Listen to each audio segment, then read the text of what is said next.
नमस्कार दोस्तों, आपका हार्दिक स्वागत है। आज की इस वीडियो में हम देखेंगे मध्य प्रदेश असिस्टेंट प्रोफेसर परीक्षा 2017 के प्रश्न पत्र की हल को देखेंगे, व्याख्या को देखेंगे। आते हैं सवाल की ओर। पहला सवाल, निम्नलिखित कवियों में से अष्टछाप का कवि कौन नहीं है? रैदास, नंददास, चतुर्भुजदास, कुंभनदास।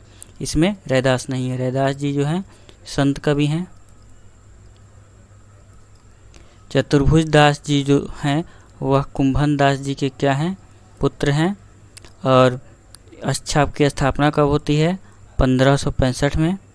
किसने किया? विट्ठलनाथ ने, विट्ठलनाथ जी ने किया। इन्होंने अपने 4 शिष्य और वल्लभाचार्य जी के 4 शिष्य को लेकर के 8 लोगों को, 8 कवियों को मिलाकर अष्टछाप की स्थापना की, जिसमें कृष्ण लीला गान 8 पहर होता था। ये सब कृष्ण लीला का गान करते थे। बढ़ते हैं अगले सवाल की ओर। बिसल देव रासो के रचनाकार कौन है? दलपति विजय, नरपति नाल, जगनीक, भट्ट केदार। बिसल देव रासो नरपति नाल की रचना है। बिसल देव रासो की रचना कब हुई? 1212 ईस्वी में। इसमें क्या है कि सर्वप्रथम 12 मासा वर्णन मिलता है। हिंदी साहित्य में सबसे पहला 12 मासा वर्णन कहाँ है? तो इसी में है, बिसल देव रासो में है। यह 4 खंड में है। बिसल देव रासो जो है 4 खंड में है। पहले खंड में राजमती, राजमती कौन थी? राजा भोज की पुत्री थी। और शाकंभरी नरेश बिसल देव राजा के विवाह का वर्णन है। बिसल देव पहले खंड में विवाह का वर्णन है। दूसरे खंड में बिसल देव राजमती से रूठकर उड़ीसा चले जाते हैं। तृतीय खंड में राजमती का विरह वर्णन है। चौथे में भोजराज द्वारा अपनी पुत्री को वापस ले जाना तथा बिसल देव को वहां से चित्तौड़ लाने का प्रसंग शामिल है। तो यह कितने खंडों में है? 4 खंडों में है। सबसे पहला 12 मासा वर्णन भी है, ये ध्यान रखेंगे। इससे सवाल बार बार पूछे जाते हैं। अगले सवाल की ओर आते हैं। पद्मावत में उल्लेखित राजा रतन सेन कहाँ का रहने वाला था? चित्तौड़गढ़, बीकानेर, कुंभलगढ़, रणथंभौर। चित्तौड़गढ़ का रहने वाला था।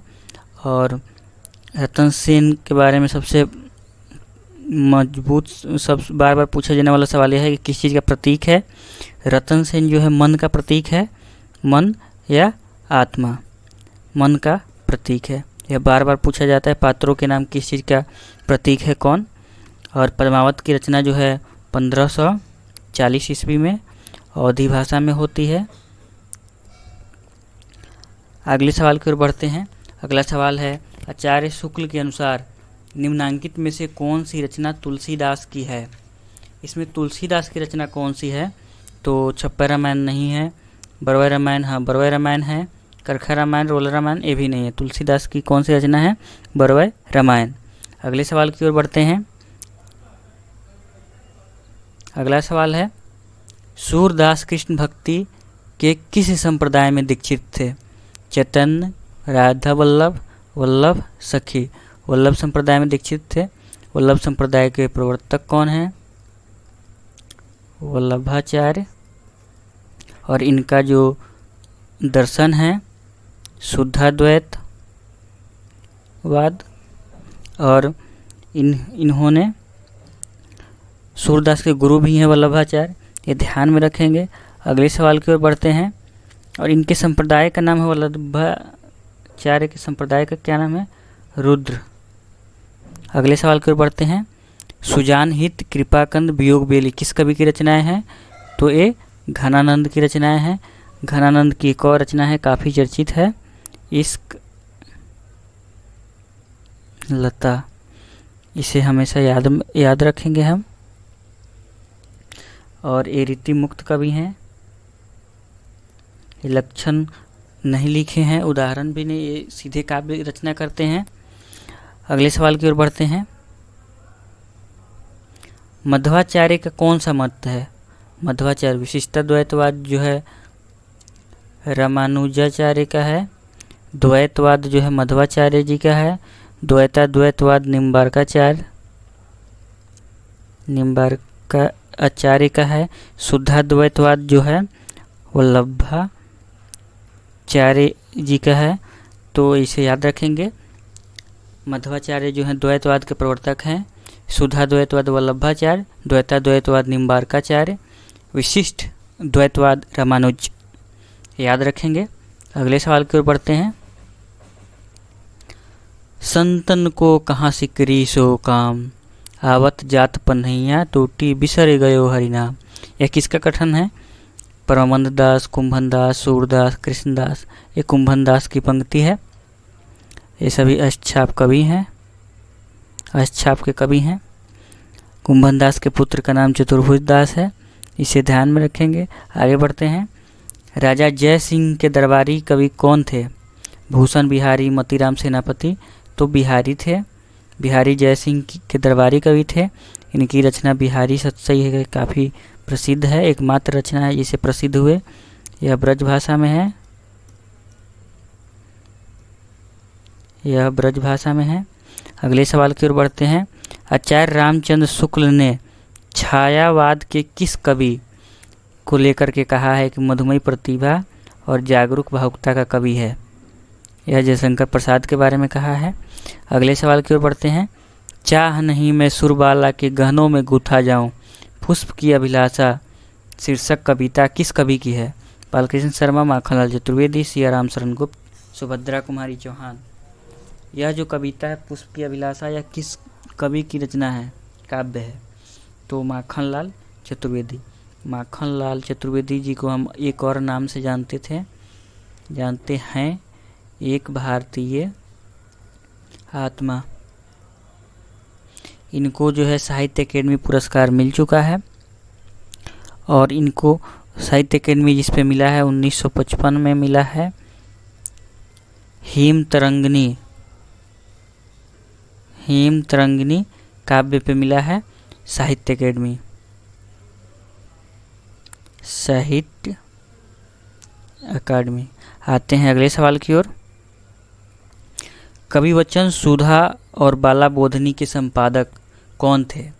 कविवचन सुधा और बाला बोधनी भारतेंदु हरिश्चंद्र हैं। कविवचन सुधा का प्रकाशन वर्ष है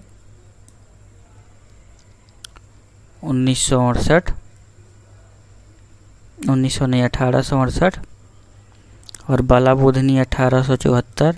दोनों काशी से निकालते थे। बाला बोधनी जो है महिलाओं को लेकर विशेष था, स्त्री विशेष था। बढ़ते हैं अगले सवाल की ओर। परिमल किसकी रचना है? अगला सवाल है, परिमल किसकी रचना है? रामकुमार वर्मा नहीं है, शिवमंगल सिंह सुमन, सूर्यकांत त्रिपाठी निराला जी की है। इनकी पहली रचना है अनामिका। अनामिका 23 में आती है। परिमल उसके बाद दूसरी है, परिमल 1930 में आती है। ये काव्य संग्रह है, काव्य संग्रह है। बढ़ते हैं अगले सवाल की ओर। और ध्यान रखेंगे इसी परिमल में कई महत्वपूर्ण कविताएं संकलित हैं, जिसमें संध्या सुंदरी, भिक्षुक, विधवा, बादल राग, जूही की कली,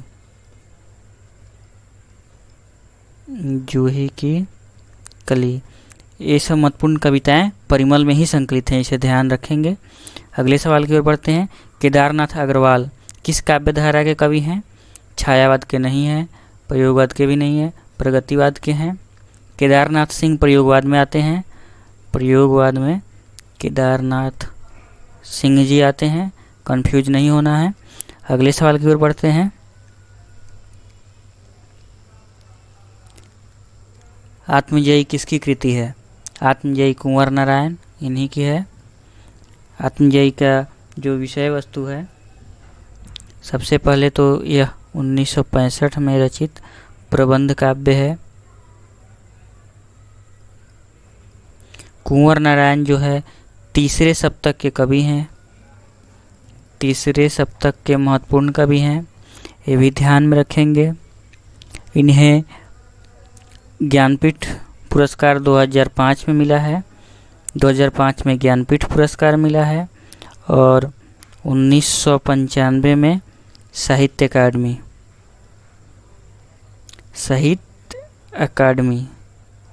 तो साहित्य अकादमी पुरस्कार 1995 में किस रचना पर मिला है?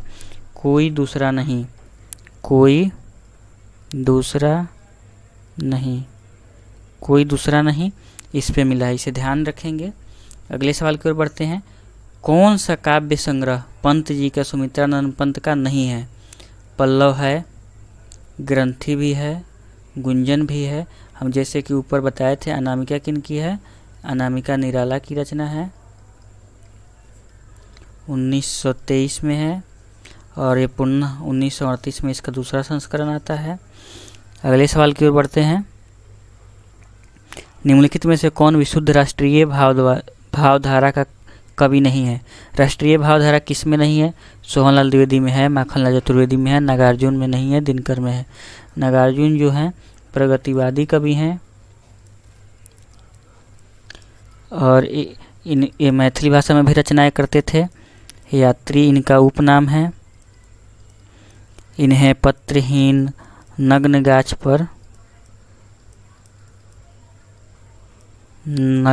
पर साहित्य अकादमी पुरस्कार मिल चुका है। साहित्य अकादमी पुरस्कार मिल चुका है। इस पत्रहीन नग्न गाछ जो है मैथिली भाषा की रचना है। अगले सवाल की ओर बढ़ते हैं। अगला सवाल है, दिवस का अवसान समीप था, गगन था कुछ लोहित हो चला। यह पंक्ति किस कवि की पंक्तियाँ हैं? तो ये हरिऔध जी की है। इनका पूरा नाम है अयोध्या प्रसाद हरिऔध। और ये किस काव्य से है? तो प्रिय प्रवास। प्रिय प्रवास का प्रकाशन वर्ष 1914। सबसे बड़ी बात इसमें पूछ लिया जाता है कितने सर्ग हैं? 17 सर्ग हैं। और इसमें कहानी कहाँ से कहाँ तक है? कृष्ण के जन्म से लेकर मथुरा प्रस्थान तक। एक खड़ी बोली का प्रथम महाकाव्य है। प्रथम महाकाव्य खड़ी बोली का प्रथम महाकाव्य है। और इस प्रिय प्रवास का पुराना नाम जो था, पहले एक नाम था ब्रजांगना विलाप। आप इन सबको ध्यान में रखेंगे। दिवस का अवसान समीप था पंक्ति के लेखक हरिऔध जी हैं और यह पंक्ति प्रिय प्रवास से लिया गया है। प्रिय प्रवास का प्रकाशन 1914 में हुआ। इसमें 17 सर्ग हैं। इसकी जो कथा वस्तु है वह कृष्ण के जन्म से लेकर मथुरा प्रस्थान तक लिया गया है। इसमें राधा आधुनिक रूप में आती है जो समाज सेवा करती हैं। और इस प्रिय प्रवास का पुराना नाम ब्रजांगना विलाप था। इतना आप याद रखेंगे। अब हम बढ़ते हैं अगले प्रश्न की ओर। प्रथम रश्मि का आना रंगनी तूने कैसे पहचाना किस कवि की पंक्ति है? तो यह सुमित्रानंद पंत की है और उनकी कविता का जो नाम है प्रथम रश्मि। प्रथम रश्मि कविता का ही नाम है। प्रथम रश्मि कविता से लिया गया यह पंक्ति है। और यह जो कविता है वह वीणा में संकलित है। वीणा में संकलित है। वीणा काव्य संग्रह है। और पंत जी एक महत्वपूर्ण पत्रिका निकालते थे। उस पत्रिका का नाम है रूपाभ। पंत जी रूपाभ पत्रिका का संपादन करते थे। इसे ध्यान में रखेंगे। अगले सवाल की ओर बढ़ते हैं। राग दरबारी किस विधा की रचना है? राग दरबारी उपन्यास है। इसके लेखक हैं श्रीलाल शुक्ल और इसका प्रकाशन जो है 1968 में होता है। इसमें जिस गांव का जिक्र है वह इस गांव का नाम है शिवपालगंज। शिवपालगंज गांव का जिक्र है। यह जो उपन्यास है वह व्यंग्यात्मक है। यह बार बार पूछा जाता है कि राग दरबारी में किस गांव का जिक्र है, तो शिवपालगंज गांव का जिक्र है। और इसी उपन्यास पे श्रीलाल शुक्ल को साहित्य अकादमी भी मिला था। इसी पे उनको साहित्य अकादमी पुरस्कार भी मिला हुआ है। इसे भी ध्यान में रखेंगे। अब हम बढ़ते हैं अगले सवाल की ओर।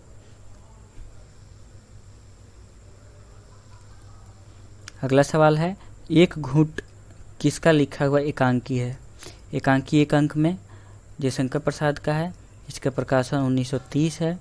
इसमें आधुनिक एकांकी के सभी लक्षण दिखाई देते हैं, इसलिए कई आलोचक एक घूंट से एकांकी विधा की शुरुआत मानते हैं और आधुनिक ढंग का प्रथम एकांकी से स्वीकार करते हैं। अगले सवाल की ओर बढ़ते हैं।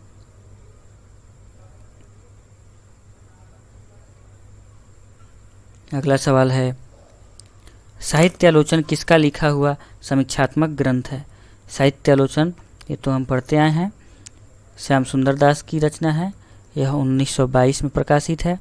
श्याम सुंदर दास अध्यापकीय आलोचना के जनक हैं और इन्होंने संपादन कार्य बहुत अच्छा से किया है। इनके कई पुस्तक हैं जो काशी नागरी प्रचारणी सभा से जुड़े रहकर उन्होंने रचना किए। साहित्यालोचन उसमें प्रमुख है। इसमें रूपक रहस्य भी इनका है, रूपक रहस्य, भाषा रहस्य भी है इनका, भाषा रहस्य, हिंदी साहित्य, हिंदी भाषा और साहित्य भी है। इस तरह इन्होंने कई आलोचनात्मक पुस्तक लिखे। अब आगे बढ़ते हैं अगले सवाल पर। जीप पर सवार इल्लियाँ किसकी हास्य व्यंग्य रचना है? निबंध विधा के अंतर्गत भी ये रचनाएं आती हैं। इसके लेखक हैं शरद जोशी जी। जीप पर सवार इल्लियाँ, हम भ्रष्टन के भ्रष्ट हमारे, राह किनारे बैठ, तिलस्म, ये सब इन्हीं की व्यंग्य रचनाएं हैं। व्यंग्य रचनाएं हैं सब इन्हीं की। आगे बढ़ते हैं अगले सवाल की ओर। ठेठ हिंदी का ठाठ किस विधा की रचना है? तो यह उपन्यास विधा की रचना है। इसके लेखक हैं अयोध्या प्रसाद हरिऔध जी इसके लेखक हैं उपन्यास के। इस उपन्यास को कहा जाता है मुहावरों की पाठ्य पुस्तक, मुहावरों की पाठ्य पुस्तक कहा जाता है। और इसका प्रकाशन जो होता है, उसका प्रकाशन जो है 1899 ईस्वी में होता है। इसे याद रखेंगे। अगले सवाल की ओर बढ़ते हैं। इनका एक और उपन्यास है ठेठ हिंदी का ठाठ, अधखिला फूल। अधखिला फूल, इसे भी याद रखेंगे, काफ़ी महत्वपूर्ण है अधखिला फूल। ये भी हरिऔध जी का उपन्यास है। अगले सवाल पर बढ़ते हैं। शेखर एक जीवनी कैसा उपन्यास है? मनोविश्लेषणवादी उपन्यास है। इसके लेखक अगे जी हैं। अगे का पूरा नाम सच्चिदानंद हीरानंद वात्स्यायन अगे। इन्होंने 4 सप्तकों का संपादन किया। प्रथम तार सप्तकों का संपादन किया। यह उपन्यास जो है 2 भागों में है। 1940 में पहला भाग, 1944 में दूसरा भाग प्रकाशित है। इसमें व्यक्तित्व की स्वतंत्रता की खोज है और शेखर महत्वपूर्ण पात्र है, जिसके माध्यम से हम मनोविश्लेषण द्वारा समझते हैं कि एक व्यक्ति किसी परिस्थितियों में कैसा व्यवहार कर सकता है।